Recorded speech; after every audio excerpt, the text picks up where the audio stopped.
Oh my gosh, that is way too high.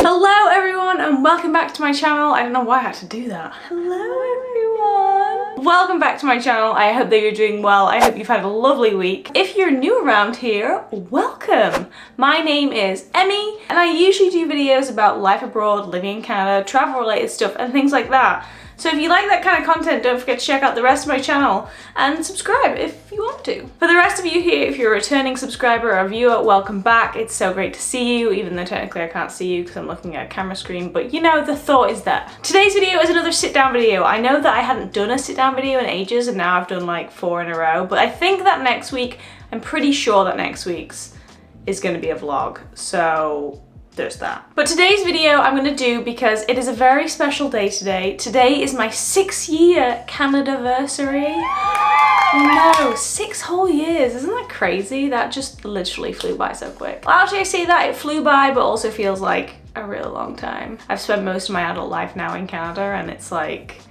I don't know. I don't even know if I would know how to live in the UK anymore. It's very strange. It's a very strange thing. And also today, my Canadian citizenship certificate arrived, which is super nice because it arrived exactly 6 years after I first arrived in Canada. So, full circle. Adorable. But because it is my 6-year Canada-versary, I thought, what kind of video should I do to kind of commemorate this? I know I've done a video on things that I would do differently, and if you've not watched that one and want to, I'll make sure I link it. I get a lot of people who are moving abroad asking for my advice, asking, you know, what should they know, what should they think about, and things like that. So I thought, maybe I should do a what I've learned in 6 years of living abroad, which I think might be quite helpful. Obviously, this is not going to be relating to everyone, and it's not actually advice, it's just a random person on the internet, and you should never trust somebody on the internet. So, yeah, there's that. This is just purely for entertainment purposes. But I wanted to share my thoughts and feelings and, you know, share with you what I would say to someone if they asked, you know, what should they know before they move abroad, or if they're moving abroad, what should they know in preparation for the big move? So as some of you may or may not know, I came to Canada on a working holiday visa. It was called the IEC visa, which is the International Experience Canada visa. It gives you an open work permit for 2 years, which means that you can work in almost any sector in anywhere in Canada for 2 years. It's a really, really great visa. It's one that most people come and start on. After that, there are various routes into permanent residency, and then if you really want to, citizenship. So I think the first thing that I would say, if you're moving to a new country and you're wondering like, what should I do? What's the number one thing that I should do? There are many things. But one thing that I did a lot of, and I still don't think I did enough of, and I definitely did not regret doing this at all, is taking a lot of photos and a lot of videos. I would say even more so on the video front. I wish that I took more videos, but obviously videos are bigger files and they're more annoying to save. But you never, ever, ever regret taking pictures and videos of your memories, you know? Like when you're out, obviously you don't want to be sort of stuck in your phone and like missing the moment, but just having those little things to remember and like look back on. I've had so many fun evenings with Mike, like looking back on things and like, oh, you know, we forgot about certain things, like we would watch a video and just remember it all again. And it's just so nice to document your journey, even if you're just doing it for yourself, even if, you know, your pictures and your videos never see the light of day and they just stay on your phone or your camera, at least you have them to look back on. And I just think that really, and generally in life, I think you can never ever have enough videos and photos, in my opinion. So when you're going to move abroad and doing a big thing like that, definitely take as many photos and videos as you can without kind of missing the moment. Always make sure that you're present in the moment. You know, you don't want to see the world through, you know, your phone screen. So take enough pictures and videos that you can remember moments, but also make sure that you stay present in the moment, because honestly, that is really what it's all about. The next thing that I would say, and this is a really big one and it's really hard, and it was really, really hard for me to do, and I kind of, you know, wish that I'd done this more, is just to relax, because everything, literally everything, takes longer than you think it will. So when you immigrate to a different country or you move to a different country, there's a lot of milestones that you're trying to hit. That's the cruise ships. Especially if you're going for permanent residency or citizenship or whatever it is, you're always kind of looking ahead. You're always looking forward. What's the next step? What's the next step? As soon as you arrive, it's like get a SIN number, get a phone plan, get a job, get a place to live, sort out your immigration, do your visa, do your PR. There's always something going on. And I think that so much kind of time and energy can be wasted on thinking about the future. And I just think, take your time. You know, obviously be ahead of it, be on top of it. Moving abroad, especially when you're dealing with immigration, is really stressful. I'm not putting that down in any way at all, especially permanent residency. That was probably one of the most stressful periods of my entire life. And it was a pretty standard procedure, but it's still, you know, when your whole life is kind of in the hands of immigration stuff, it's really scary. But I just think that slow down, enjoy your time, enjoy the journey, just enjoy exactly where you are. I think this comes back down to being present as well. Just relax, you know? Take time to breathe, take time to stop, give yourself breaks. Don't continuously like fall into the internet abyss of like research and forums. I did that. Definitely helps sometimes, but don't spend your whole time thinking ahead all the time. And just remember to enjoy exactly where you are, because there's something beautiful about being in a country just like on a working holiday visa and just having all of that potential ahead of you. It's very exciting. And yeah, everything takes longer than you think it will.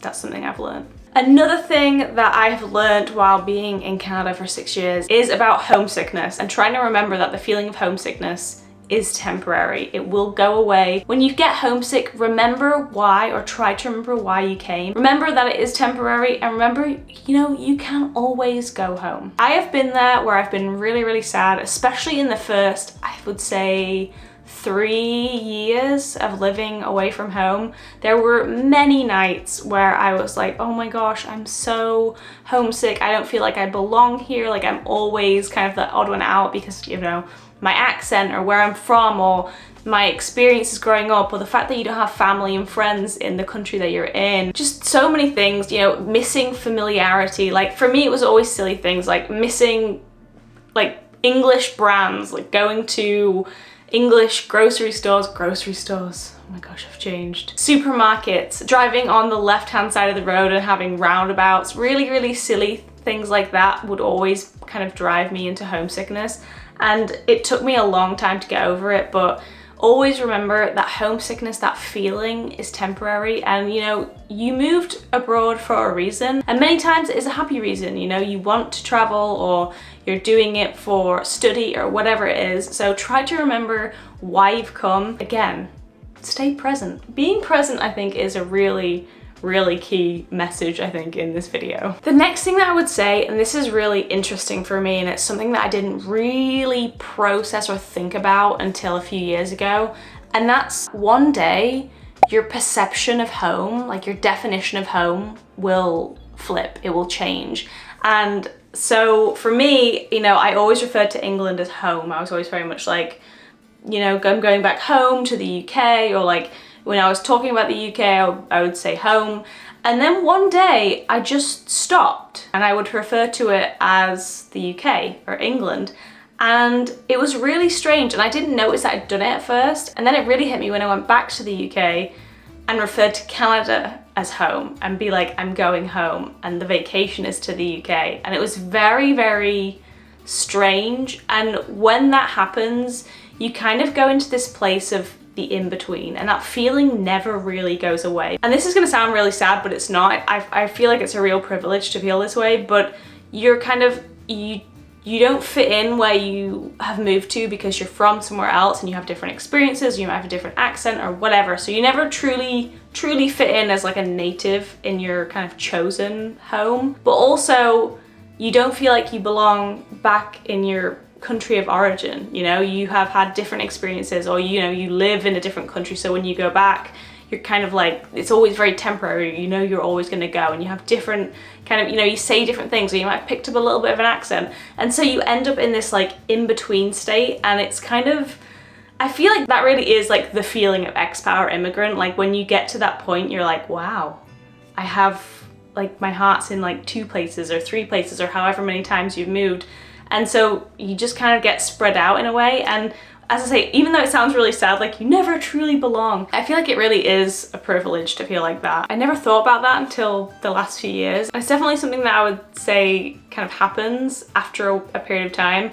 And I also feel like when that happens, that's when the homesickness kind of homesickness never truly goes away, but it kind of depletes and it becomes a lot more manageable. So yeah, that's an interesting thing that I've learned moving abroad. Another thing that I would say, and oh my gosh, I wish someone had said this to me when I was first moving out here, or really like when I was younger, and it's don't rush to do everything right away. I think when you move somewhere, it's all very, very exciting and you want to kind of travel everywhere and do everything, experience everything and just do everything all at once. And you're like, I want to go here and here and here and here. And although that is great and like definitely experience everything you can, because like that's why you're living there, especially if you're on like a time limit, like perhaps if you're only planning to go somewhere for a couple of years, but spread it out so you're enjoying it. Don't just do everything all at once and kind of overwhelm yourself with all these new experiences. Definitely try and spread things out and enjoy everything for what it is, and don't just be like,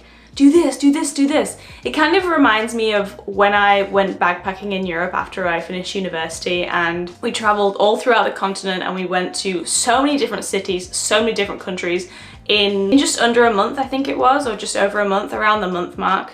And it was amazing, but it was so exhausting. And there are some cities I barely even remember because we were so exhausted, and we would get there and we would just be like, absolutely, like we need to just sleep. So there were some cities I really didn't enjoy because they were very fast paced and exciting. And I was just like, I can't deal with this anymore. And I feel like that's really, really similar when you kind of overwhelm yourself with experiences in, you know, new places. And if you were to come to Toronto and you did all of the tourist attractions in a week, like that would be overwhelming, and you probably wouldn't remember them all because you'd be like, well, I've done so much. So yeah, spreading things out, and don't rush to do everything all at once. Don't rush to do all your travel at once. Obviously make plans to do it, don't be complacent. But yeah, just making sure that you can enjoy everything as it comes. Finally, this one I think is one of the biggest things I've learned from moving abroad, and I think it applies to so many areas in life, and that is please do not listen to people's negativity. This is one of the things that I was the worst for, especially when I was younger. When someone would say something bad or like, you know, discouraging, or kind of people would just project their own insecurities onto you and be like, do you think you're making the right decision? Are you sure you'll like it? Do you think this is the right move for your career? Do you think that you'll be able to make friends? Things like this, these little tiny thoughts where you're like, maybe it is the wrong decision. And then you start doubting yourself. Please, please promise me, if you're watching this video, don't do it to yourself. Honestly, I do believe in intuition, I do believe in gut feeling, and I believe that if something is written on your heart, if it's truly written on your heart, you should do it, or at least you should try and do it. When you tell people and they react negatively, honestly, I feel like 9 times out of 10, they're projecting their own insecurities on you, they're jealous of you, they don't understand it, or they're scared of it. And so you don't need that in your life. So if I'm doing something and I feel pretty confident about it, as long as I know in myself, if someone is being negative about it, I'm just like, that's great, they're your thoughts, but I don't need to listen to them. And honestly, I have found that the best friends and the best family members will always be really supportive of your decisions. If you ask for people's advice or opinion and they have, you know, they have an opinion, perhaps that's different, but you know, people who really matter and really care about you should and will always support you in what you want to do, as long as it's safe and you're not, you know, doing something that's going to harm you. But yeah, do not listen to people's negativity in any aspect of life, especially not on the internet, because the internet is a weird place. Anyway, that was a real bit of a ranty video. I don't know how much of that made sense, just me spilling my thoughts about what I've learned in the 6 years that I've lived abroad. I do really feel like, gosh, being an expat and living abroad and having that amazing opportunity really is such a privilege, and I just feel so lucky to be able to do it every day. And I feel extra lucky that I'm able to like create these videos and share my experiences and help other people too. So yeah, It makes me really happy that you're all here, and I really appreciate you, so thank you for being here. If you do have any questions or comments, as always, please don't forget to drop them down below. I do try to respond to everybody, but if I can't answer a question or I miss it, usually there's someone in the community who does have an answer and will answer your question or comment or thought or feeling or opinion or whatever it is. And if you did like this video, please don't forget to hit like, subscribe to the channel, hit the bell notification so you know when I next post a video, which is every single week. And as I mentioned before, I post videos all about life abroad, living in Canada, travel related stuff and things like that. So if you're interested, make sure to do all those things because then you can see my face again. And if you don't already, follow me on Instagram too, because like I literally post there every single day. And I do like daily videos on there now, so there's all of these options. Anyway, until my next one, I hope you have the most wonderful week and I'll see you again very soon. Bye.